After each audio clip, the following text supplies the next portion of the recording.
Assalamualaikum warahmatullahi wabarakatuh.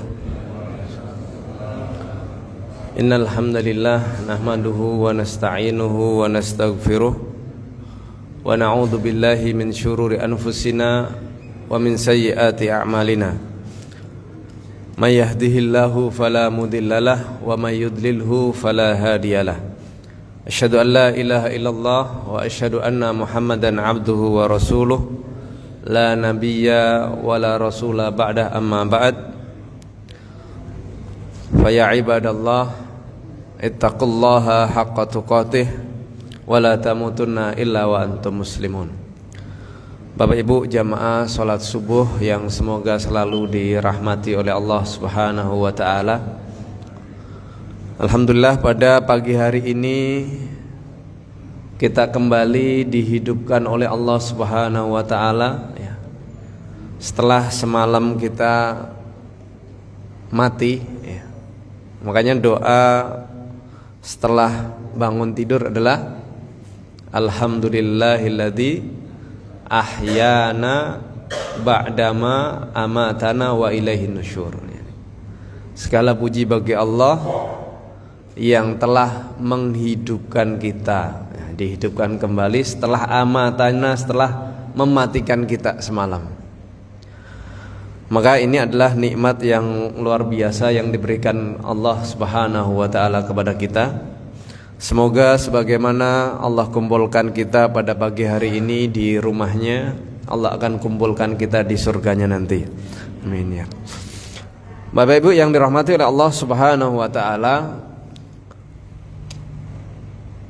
di beberapa hari yang lalu saya diskusi dengan salah satu jamaah ya, yang kemudian kita berkesimpulan bahwa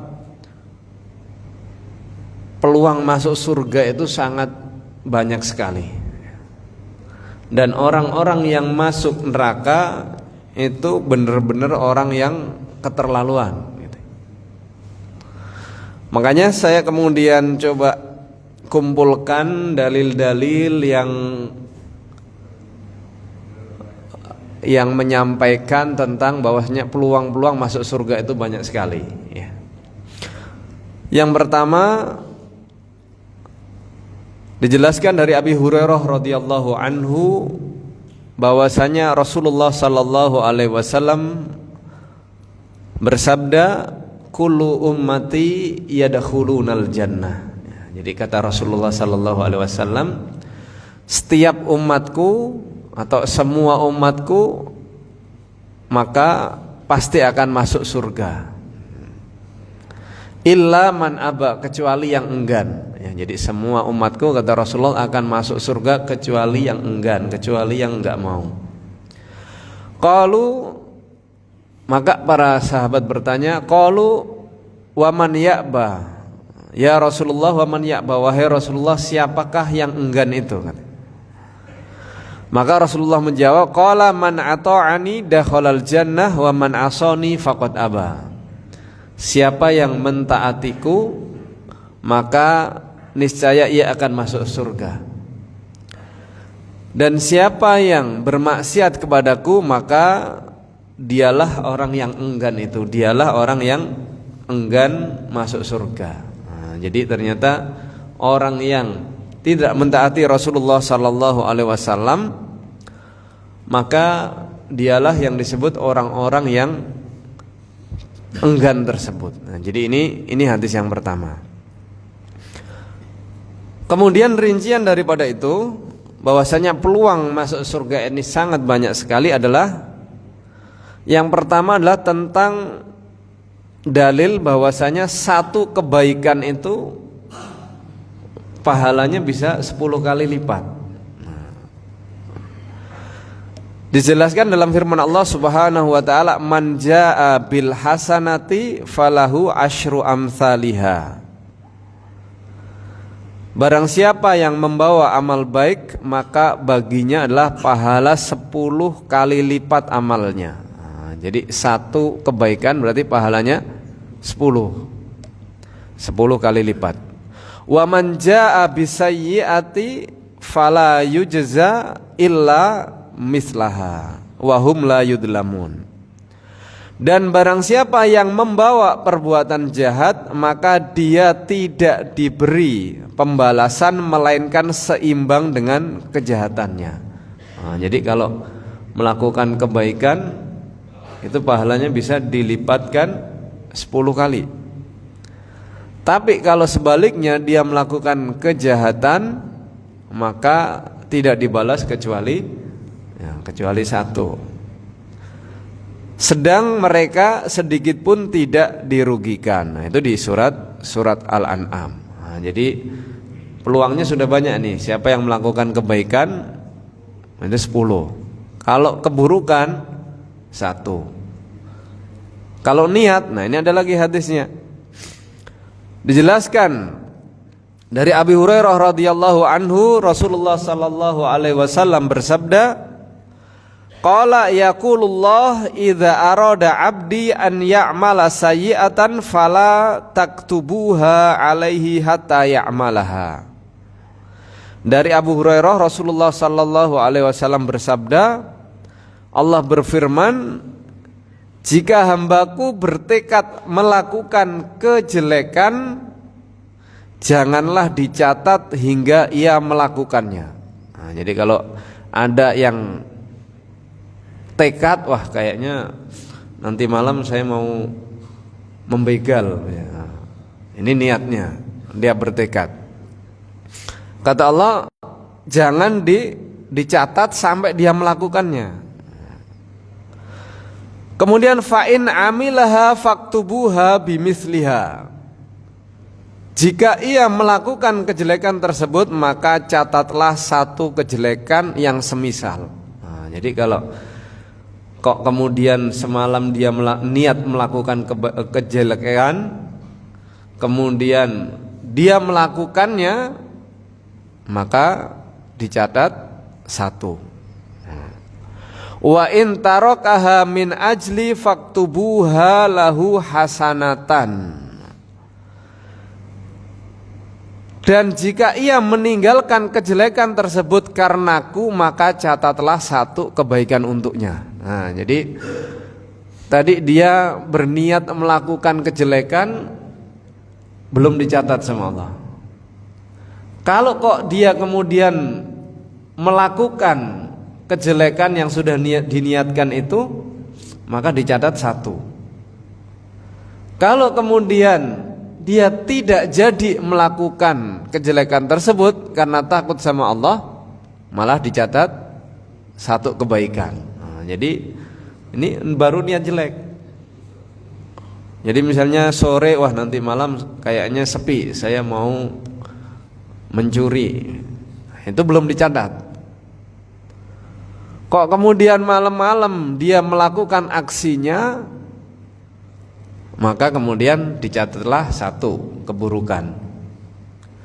Kalau kok kemudian pas malam-malam dia merenung, wah kok saya kalau mencuri nanti gimana ketika saya ketemu Allah? Nah, saya nggak jadi, saya urungkan niatnya untuk mencuri tersebut, maka sama Allah dicatat 1 kebaikan. Kemudian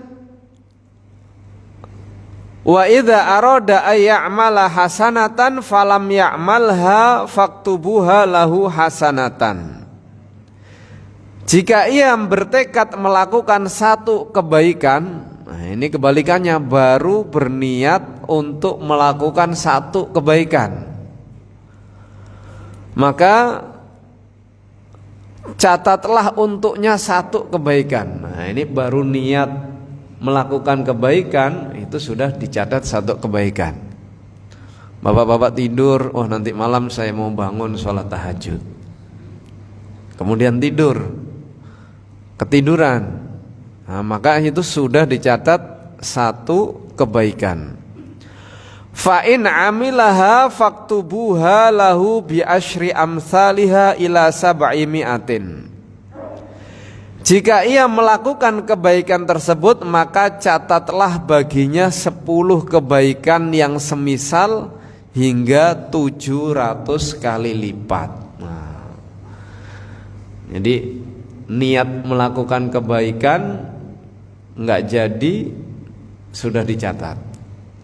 Jadi bisa dikasih pahala 10 kebaikan sampai 700 kali lipat. Nah, ini hadisnya Bukhari Muslim. Nah, jadi itu ya, jadi niat melakukan kejelekan nggak jadi dapat pahala. Niat melakukan kebaikan nggak jadi dapat pahala. Nah, jadi ini peluang masuk surga sangat banyak. Sedangkan dalam sehari semalam berapa banyak peluang kebaikan yang kemudian Bapak Ibu lakukan semuanya. Kemudian dijelaskan lagi ya, di dalam hadis qudsi dari Abu Hurairah radhiyallahu anhu bahwasanya Nabi Muhammad sallallahu alaihi wasallam bersabda yang diriwayatkan dari Allah Subhanahu wa taala, "Innallaha katabal hasanati wassayyi'at." Sesungguhnya Allah mencatat berbagai kejelekan dan kebaikan. Tsumma bayyana dzalika faman hamma bihasanatin falam ya'malha kataballahu lahu indahu hasanatan kamilah. Ini hadis yang lain ya. Barang siapa yang bertekad untuk melakukan kebaikan lantas tidak bisa terlaksana, maka Allah catat baginya 1 kebaikan yang sempurna. Jadi baru niat melakukan kebaikan sudah dicatat pahalanya sempurna. Fa'in huwa hamma biha fa'amilaha kataballahu lahu indahu asyra hasanatin ila 700 dhi'fin ila ad'afin katsirah.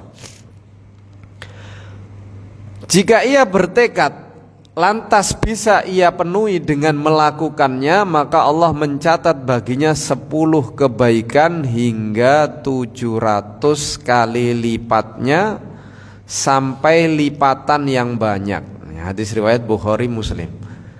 Nah, jadi Bapak buat rencana harian, bulanan, tahunan, tadi belum terlaksana sudah dapat pahala. Kalau terlaksana ya, bisa 10 kebaikan, 700 kebaikan, atau sampai lipatan yang banyak sekali. Nah, jadi ini peluang surga sangat terbuka lebar setiap hari. Kalau yang dimaksud Ibnu Rajab Al-Hambali, yang dimaksud hamma bertekad di sini adalah bertekad kuat ya. Jadi bersemangat ingin melakukan amalan tersebut.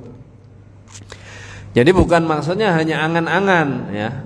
Karena Bapak tahu hadis ini kemudian ya udah nanti saya ini ya, jadi bukan hanya begitu, tapi sungguh-sungguh gitu ya.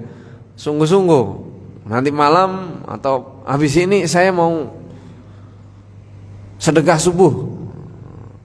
Nah, itu niatnya udah bener-bener gitu. Udah uangnya disiapkan. Jadi bukan angan-angan. Jadi itu ya, jadi benar-benar bertekad disiapkan semuanya. Nah, maka dapat pahala tersebut. Kemudian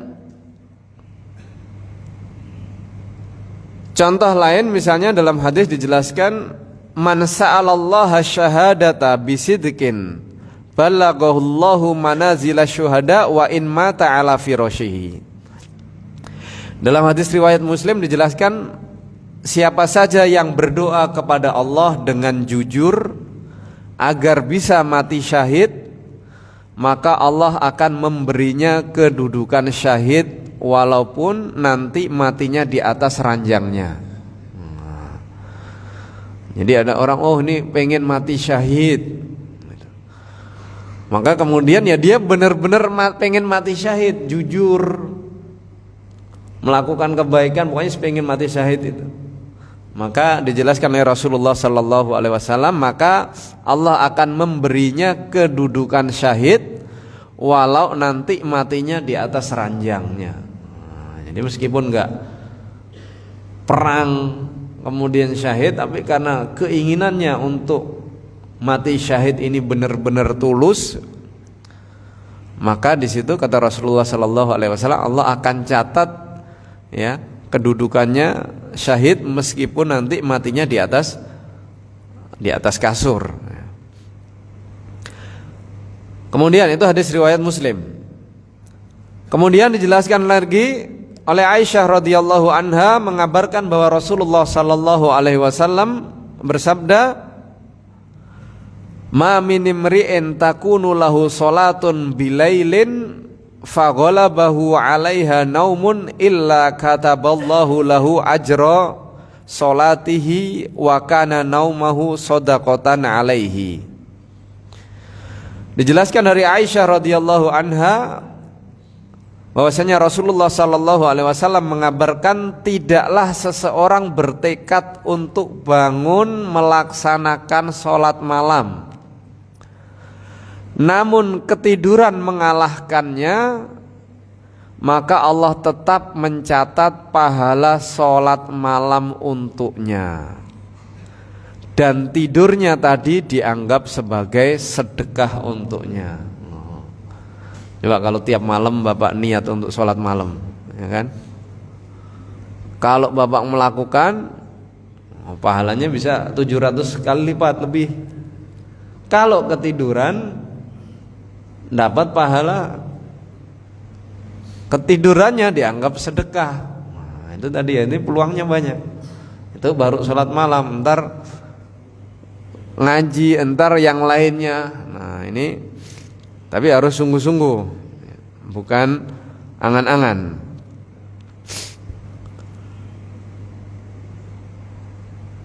Abu Darda berkata, barang siapa mendatangi razangnya, jadi datang ke kasurnya, lantas ia ingin sholat malam, dia berniat sholat malam, sayangnya tidur telah mengalahkan hingga ia bangun ketika subuh, maka Allah akan catat sebagai kebaikan apa yang diniatkannya. Nah, ini sama dengan hadis yang di atas. Said Al-Musayyib berkata, barang siapa bertekad melaksanakan sholat, puasa, haji, umroh, jihad, lantas ia terhalangi melakukannya, maka Allah akan mencatat apa yang ia niatkan. Bapak sudah niat mau haji, sungguhnya apa, membayar DP dulu, ya kan? Nah ini sudah dicatat.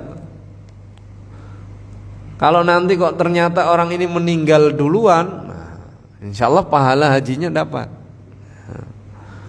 Tapi sungguh-sungguh, bukan wah saya pengen daftar haji tapi nggak bayar-bayar gitu ya. Jadi udah DP, udah sungguhnya apa, daftar, kemudian DP dulu, ya kan, karena regulasinya harus DP dulu gitu. Atau belum punya DP tapi sedang berjuang ngumpulin DP, nah ini berarti sungguh-sungguh. Kalau kok kemudian nggak nyampe karena terhalang sesuatu atau misalnya meninggal duluan, nah maka di sini sudah dicatat ya apa yang diniatkannya. Jadi itu baru niat. Nah, tinggal berapa kali kita niat. Nah ini niat ini sangat penting. Makanya tentang niat ini sangat penting, karena itu yang membedakan antara amal baik atau amal buruk. Nah ini niatnya. Ini ibadah atau enggak, itu niatnya. Makanya ini sangat penting. Itu. Kemudian berikutnya, di dalam Islam ada pengampunan dosa. Kalau di agama sebelah sudah diwakili sama Yesus yang nebus dosanya. Kalau antum enggak ada yang mewakilin, dosanya ditanggung masing-masing. Nggak ada yang ditumbalkan untuk mengampuni dosa antum, nggak ada, ya. Jadi dosanya masing-masing. Tapi kemudian banyak hadis yang nanti artinya adalah mengampuni dosa-dosa. Yang pertama dijelaskan Rasulullah sallallahu alaihi wasallam, la yatawaddo'a rajulun fayuhsinu wudu'ahu thumma yusolli sholata illa ghufira lahu ma bainahu wa bainas sholati allati taliha. Tidaklah seorang muslim berwudu lalu ia menyempurnakan wudunya dan melaksanakan sholat, kecuali Allah akan mengampuni dosa-dosa yang dilakukannya antara sholat yang dia kerjakan itu sampai dengan sholat berikutnya. Nah, tadi baru niat kebaikan. Kalau kok kemudian ternyata dia banyak melakukan keburukan, ada pengampunan dosa. Yang pertama tadi, tidaklah seorang muslim wudu, kemudian wudunya disempurnakan, ya, wudunya disempurnakan bagus, kemudian sholat, maka antara sholat ini dengan sholat yang berikutnya, nah itu adalah Allah akan mengampuni dosa-dosa yang dia lakukan. Bapak sholat subuh ini, ya, kemudian nanti sebelum duhur atau nanti saat duhur Bapak wudunya bagus, kemudian sempurna, kemudian sholat, nah maka dosa dari subuh sampai sholat duhur, nah, bisa diampuni oleh Allah. Nanti duhur ke asar, asar wudunya disempurnakan, sholat, maka dosa dari duhur ke asar bisa diampuni oleh Allah. Begitu juga maghrib, isya, subuh, berarti jadi peluang untuk diampuni dosanya sangat banyak. Itu sholat, ya. Kalau tadi masih sholat umum saja, masih sholat umum. Kalau yang sholat fardu, Nabi Shallallahu Alaihi Wasallam bersabda, "Ara'aitum law anna naharon bibabi ahadikum yaktasilu fihi kulla yaum khamsan." Jadi Rasulullah menjelaskan dalam hadis muttafaq alaih, ya, apa pendapat kalian jika di depan pintu rumah kalian terdapat sungai, lalu ia mandi di sungai tersebut sebanyak 5 kali dalam sehari? Apakah tersisa padanya kotoran? Jadi kalau di depan depan rumah Bapak ada kolam renang, Bapak mandi 5 kali sehari, ya, itu sungai, ya, di sungai, berarti kayak kolam. Kata Rasulullah Sallallahu Alaihi Wasallam, kira-kira tersisa padanya kotoran nggak Pak? Kira-kira orang ini masih kotor nggak kalau mandinya sudah 5 kali sehari di kali depan rumahnya? Kemudian qalu, para sahabat menjawab, la yubqi min daronihi syai'an. Maka para sahabat menjawab, tidak akan tersisa kotoran di tubuhnya, karena mandinya sudah 5 kali. Maka Rasulullah Sallallahu Alaihi Wasallam bersabda, fadalika mislus salawatil khams yamhullah bihil khotoya. Maka itu seperti sholat 5 waktu. Allah menghapus kesalahan seseorang dengan sebab sholatnya. Nah, jadi sehari-hari ini pengampunan dosa yang harian. Jadi kalau setiap hari wudunya benar, kemudian sholat, dari sholat ke sholat, nah ini dosa-dosanya, kesalahan-kesalahannya bisa hilang, ya. Itu yang pertama. Maka nanti pastikan wudunya sempurna, sholatnya bagus, maka mendapat pahala itu. Itu baru wudu dan sholat. Yang kedua, Rasulullah Sallallahu Alaihi Wasallam bersabda, muttafaq alaih, idza amanal imamu fa'aminu fa innahu man wafaqa ta'minuhu ta'minal malaikah ghufira lahu ma taqaddama min dzanbi. Jadi Rasulullah bersabda, apabila imam mengucapkan amin, jadi saat sholat berjamaah, kemudian waladhdallin, kemudian amin, maka ucapkanlah amin. Karena siapa saja yang aminnya bersamaan dengan aminnya malaikat, maka dia akan diampuni dosa-dosanya yang telah lalu. Nah, itu dari sholat ke sholat. Sekarang dalam sholat, begitu kita sholat berjamaah, imamnya waladhdallin, kita amin. Kok pas Bapak amin itu bersamaan dengan malaikat juga amin. Nah, maka di sini adalah diampuni dosa-dosanya yang telah lalu. Nah, makanya jangan terlambat. Nah, jadi wudunya harus bagus. Kemudian ini tambah hadis yang ini berarti tidak terlambat, sehingga bisa mendapati imam sedang amin. Ya. Kalau pas bapak-bapak amin, malaikat juga amin bersamaan, maka kata Rasulullah SAW, maka dia akan diampuni dosa-dosanya yang telah lalu. Nah, ini muttafaqun alaihi, ya.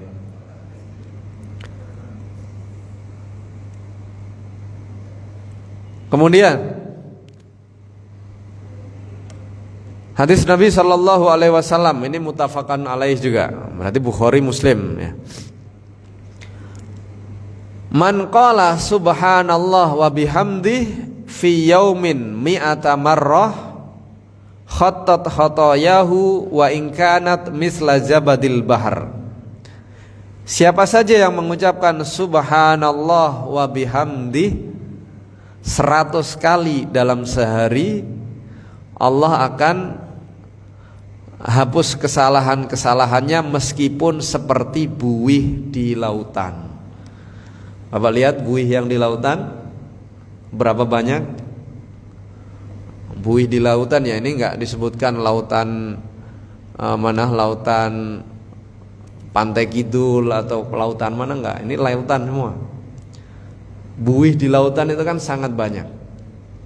Tapi ketika kita kemudian membaca subhanallah wa bihamdi 100 kali dalam sehari, maka akan dihapus kesalahan-kesalahannya meskipun seperti buih di lautan.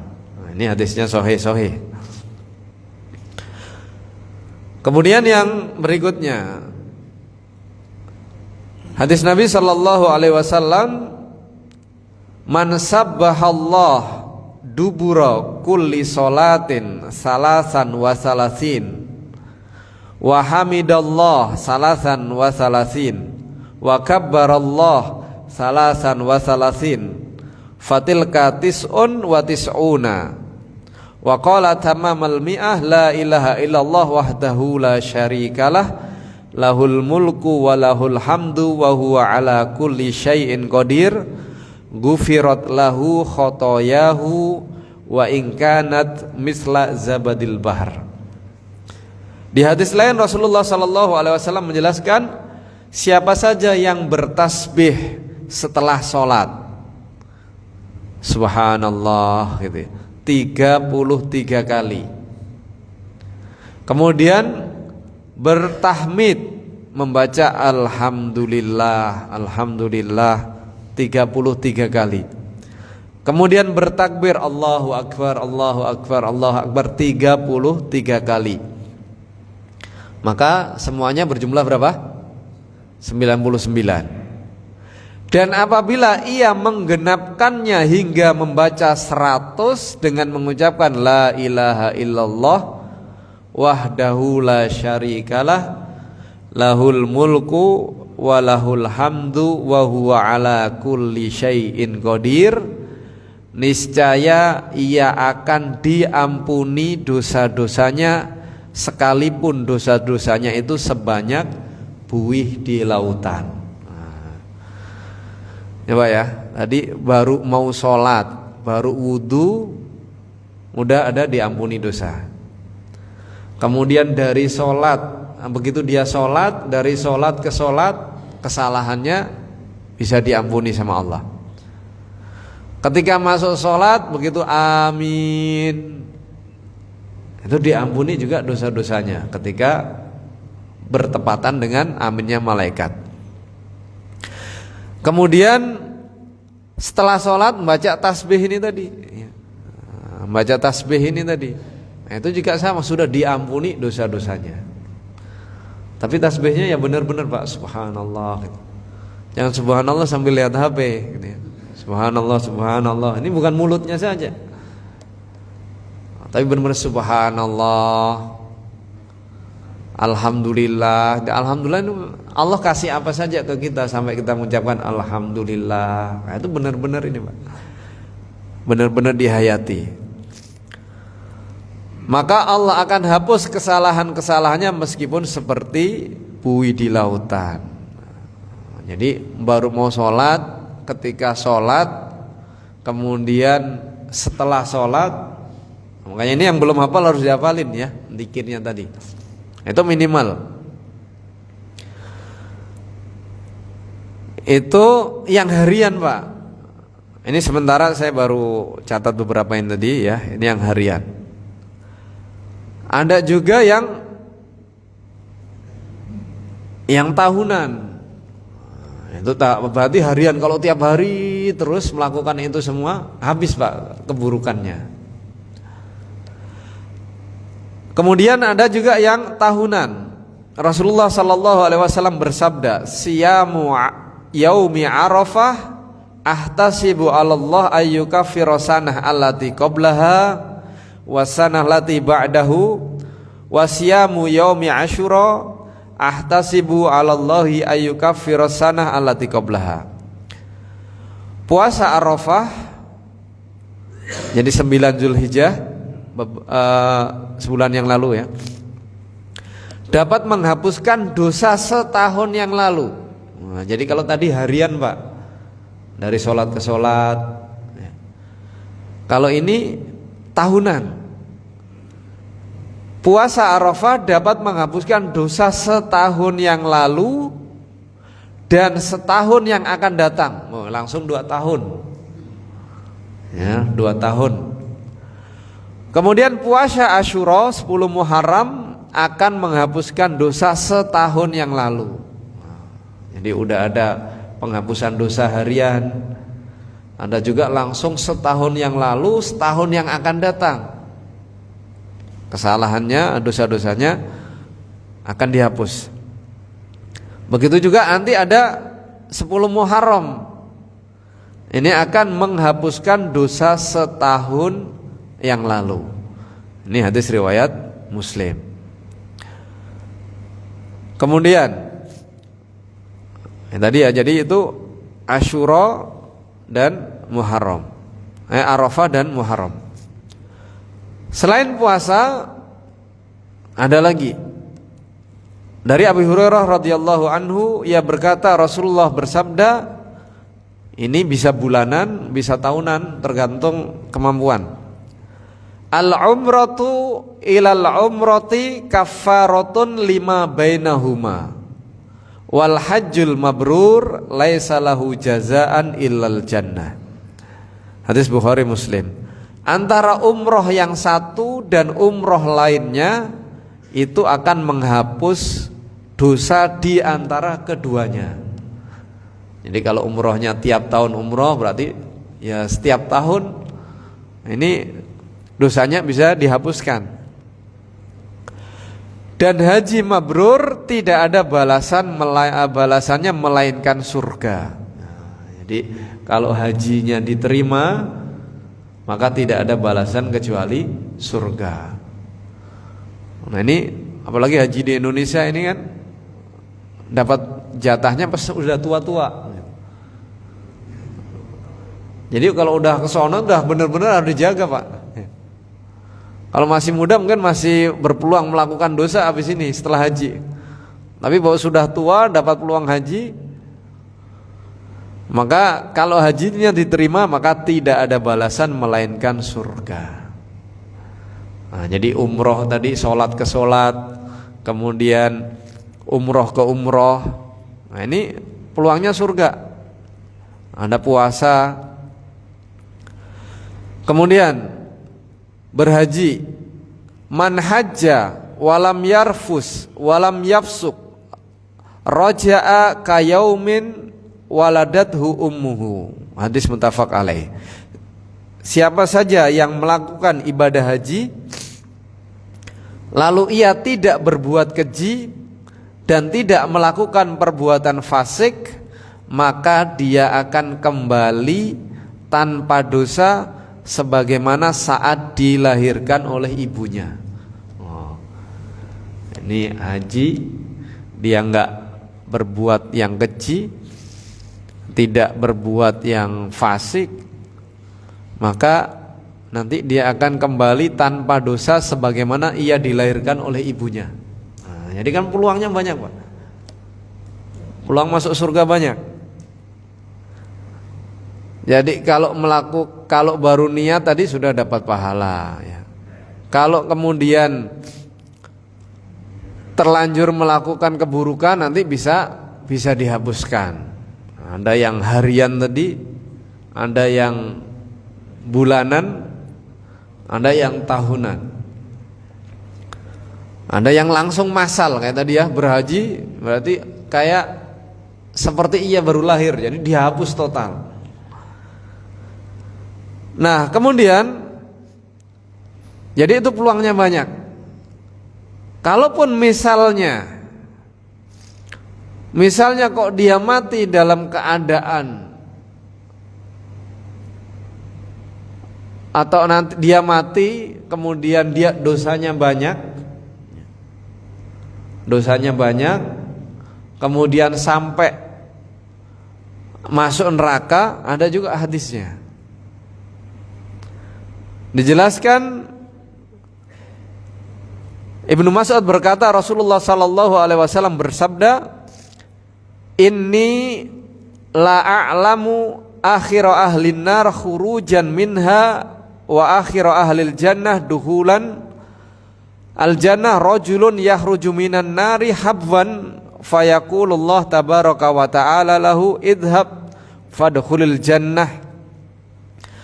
Sesungguhnya aku tahu siapa orang yang paling terakhir dikeluarkan dari neraka dan yang paling terakhir masuk surga. Jadi penduduk neraka itu ada yang permanen selamanya di sana, ada yang sementara. Sementara itu ya dicuci dulu di situ, ya dibersihkan dulu di neraka, ya, karena tadi peluangnya dikasih banyak sekali, tapi nggak dimanfaatkan. Jadi dosanya lebih banyak, maka dia kemudian dicuci dulu di neraka sesuai dengan hitungannya. Jadi hitungannya Allah yang tahu. Makanya penduduk neraka yang permanen itu tidak hidup, tidak mati. Jadi gimana mau dikatakan hidup? Orang ya teriak-teriak, disiksa kayak begitu. Gimana mau dikatakan mati? Orang masih hidup, jadi dibakar masih hidup. Dan yang membuat rasa sakit itu adalah kulit, Pak. Dan ternyata penelitian, ada dokter kemudian masuk Islam karena dia neliti kulit. Jadi kalau kuku Bapak, ya kuku atau rambut dipotong itu sakit nggak, Pak? Enggak. Kenapa? Karena nggak ada kulitnya. Tapi kalau tangan Bapak dibakar itu sakit nggak? Sakitnya yang merasakan sakit itu kulit. Makanya di dalam ayat dijelaskan kullama nadijat juluduhum baddalnahum juludan ghairaha liyadzuqul adzab. Makanya dijelaskan nanti penduduk neraka ini setiap kulitnya ini sudah habis meleleh, Allah ganti kulit yang baru supaya merasakan sakit. Nah, karena rasanya di situ. Kalau orang biasa mungkin dibakar lama-lama mati rasa. Kenapa? Karena kulitnya udah hilang. Tapi kalau di neraka enggak, kulitnya diganti terus supaya merasakan azab. Ada orang yang di neraka kemudian dijelaskan itu mati. Kalau penghuni permanen tadi nggak mati, Pak, nggak hidup nggak mati. Tapi kalau penghuni yang sementara nanti mati karena mau dimasukkan ke surga. Nah, di hadis ini dijelaskan orang yang paling terakhir dikeluarkan dari neraka dan paling terakhir masuk surga yaitu seorang laki-laki yang keluar dari neraka dengan merangkak. Kemudian Allah berfirman kepadanya, pergilah engkau, masuklah engkau ke surga. Ia pun mendatangi surga. Tetapi ia membayangkan bahwa surga itu telah penuh. Ia kembali berkata, wahai Rabbku, aku mendatangi surga tetapi sepertinya telah penuh. Allah berfirman kepadanya, pergilah engkau dan masuklah surga. Ia pun mendatangi surga tetapi ia masih membayangkan bahwa surga itu telah penuh. Kemudian ia kembali berkata, wahai Rabbku, aku mendatangi surga tetapi sepertinya telah penuh. Allah berfirman kepadanya, pergilah engkau dan masuklah surga. Karena untukmu surga seperti dunia dan 10 kali lipat darinya. Ini yang paling terakhir masuk surga. Ya, pahalanya apa? Surga seperti dunia dan 10 kali lipat darinya. Siapa yang di dunia ini hidupnya paling enak, Pak? Kenikmatannya Allah kasih paling enak itu, kalau Bapak nemu ya udah itu tinggal kali 10-nya lagi. Nah, jadi kenikmatannya luar biasa, nggak tahu siapa, raja siapa atau pangeran siapa. Pokoknya yang paling nikmat itu fasilitasnya macam-macamnya dikali 10 ya, dikali 10 lagi. Nah, jadi bukan itu tapi masih dikali 10. Itu yang paling terakhir masuk surga. Orang tersebut berkata, apakah engkau mengolok-olokku atau menertawakanku? Nah, ini orang tadi yang terakhir masuk surga tadi nggak percaya dia. Sampai berkata kepada Allah, engkau memperolok-olokku atau menertawakanku? Nah, ini Allah serius gitu. Nah, atau canda tuh ya. Sedangkan engkau adalah raja di raja. Ibnu Mas'ud berkata, aku melihat Rasulullah sallallahu alaihi wasallam tertawa sampai tampak gigi geraham beliau. Kemudian beliau bersabda, itulah penghuni surga yang paling rendah derajatnya. Itu yang paling rendah, Pak. Orang yang paling nikmat di dunia dikali 10. Itu paling rendah. Ini hadis riwayat Bukhari dan Muslim. Jadi ini menunjukkan bahwa kedudukan penduduk surga yang paling rendah itu sudah mendapatkan kenikmatan 10 kali lipat dari kenikmatan dunia. Ini sungguh luar biasa. Jadi lihat baiknya Allah ya. Sangat baiknya Allah sampai begitu. Sudah di dunia nggak nurut tadi, tapi karena dia tadi masih beriman. Nah, itu poinnya di situ, Pak, nanti. Dijelaskan juga dari Sa'id radhiyallahu anhu, Rasulullah sallallahu alaihi wasallam bersabda, amma ahlun nar alladzina hum ahluha fa innahum la yamutuna fiha wa la yahyauna walakin nas asabathum nar bidunubihim aw qala bi khotoyahum fa amatahum imatatan hatta idza kanu fahman adina bis syafaati faji'a bihim dhabairo fabuthu ala anharil jannah summa qila ya ahlal jannah afidu alaihim fayambutuna nabatal jannah nabatal hibbah takunu fi hamilis-sail. Adapun penduduk neraka yang mereka merupakan penduduknya, maka sesungguhnya mereka tidak akan mati di dalam neraka dan tidak akan hidup ya. Jadi penduduk neraka yang merupakan penduduknya, yang penduduk permanen, Ini orang-orang kafir, musyrik. Mereka tidak akan mati di dalam neraka dan tidak akan hidup. Makanya ada yang mengatakan, oh nggak apa-apa nanti di neraka bisa kumpul sama-sama teman artis. Nah, itu kalau artis dibakar kira-kira masih kelihatan cantik nggak Pak? Jadi udah hilang kecantikannya. Ini buru-buru mau kumpul. Jadi nggak ada. Makanya begitu juga di ini ya, begitu juga di alam kubur. Ada orang yang disiksa permanen, ada yang sementara, sesuai dengan dosa-dosanya. Kalau kok kemudian dosanya banyak, dia disiksa terus. Kalau kok misalnya dia ada dosanya tapi kemudian nanti dapat kiriman pahala dari anak-anaknya, atau kemudian dia banyak melakukan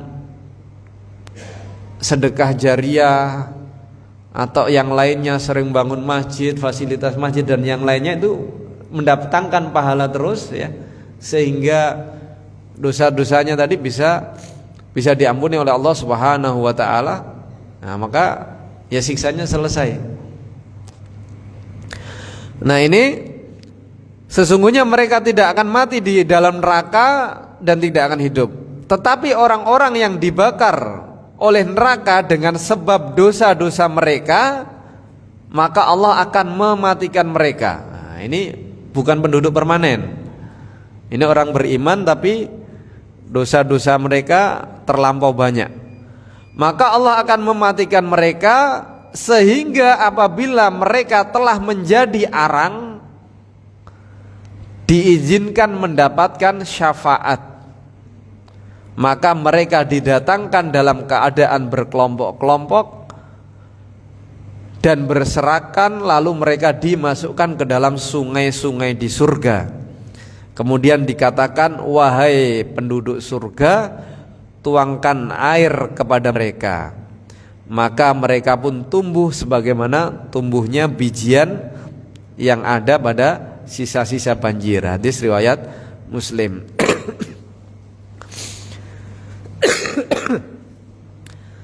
Jadi ini mereka mendapat syafaat Rasulullah Sallallahu Alaihi Wasallam. Maka di dunia ini kan ada syafaat Pak. Ada nggak syafaat di dunia? Ini bapak tangkap polisi, ditilang, nyari syafaat, nelpon temennya, antar temennya, oh itu masih keluarga saya, nah dilepas Pak. Nah, jadi dilepas. Ini kalau nanti di akhirat ada syafaat Rasulullah Sallallahu Alaihi Wasallam. Dari Anas bin Malik radhiyallahu anhu, Nabi sallallahu alaihi wasallam bersabda, syafaati li ahlil kabair min ummati, syafaatku bagi pelaku dosa besar dari umatku. Nah, ini. Jadi bahkan tadi ya, orang yang masuk neraka karena dosanya terlampau banyak, lebih banyak daripada kebaikannya, selama dia masih beriman kepada Allah Subhanahu wa taala, dia beriman sama Allah, cuman masih suka bermaksiat gitu, dan belum sempat taubat sampai kemudian dia meninggal, maka nanti dapat syafaat Rasulullah Sallallahu Alaihi Wasallam.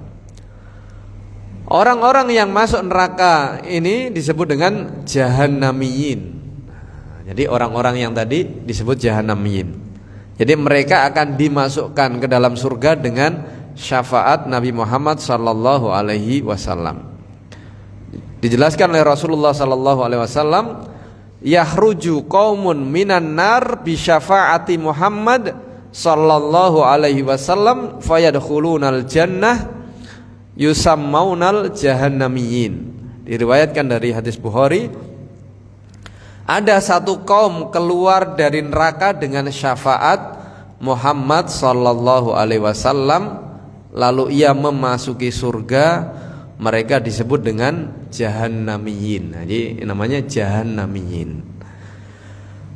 Jadi itu bapak-bapak dan ibu-ibu yang dirahmati oleh Allah Subhanahu wa taala ya. Jadi peluang untuk masuk surga sangat besar sekali. Belum lagi nanti amalan-amalan yang menyebabkan masuk surga dan yang lain-lainnya ini belum. Ya, ini baru kita lihat peluang-peluang rahmat Allah yang luar biasa. Ada yang harian, pengampunan dosa harian, ada yang bulanan, ya umroh tadi kalau mampu umroh tiap bulan bisa, ada yang tahunan, ada yang penghapusan dosa massal, kayak amnesti massal ya. Jadi kayak haji tadi, maka dia akan seperti bayi baru lahir, berarti dosa-dosanya hilang semuanya. Jadi oleh karena itu maka belum lagi nanti nikmatnya surga dan macam-macam. Tadi terakhir disampaikan yang paling rendah derajatnya itu 10 kali nikmat yang di dunia ini. Antum cari siapa yang paling nikmat di seluruh negara, di seluruh dunia ini. Nah itu dikali 10 kali. Itu baru yang terendah. Jadi itu semoga Allah Subhanahu wa taala bisa mengumpulkan kita bersama-sama di surganya nanti. Demikian sedikit yang saya sampaikan pada hari ini. Insyaallah nanti dilanjutkan lagi. Kita tutup doa kafaratul majlis. Subhanakallahumma bihamdika asyhadu an la ilaha illa anta nastaghfiruka wa atubu ilaik. Assalamualaikum warahmatullahi wabarakatuh.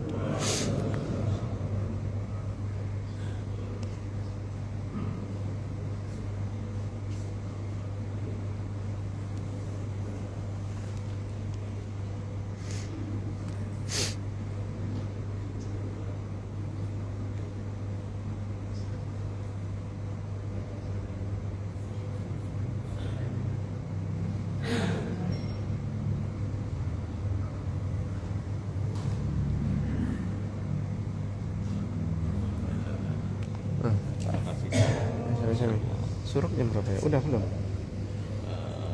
Ya sudah masuk sih. Oh ya, kayak tadi ya.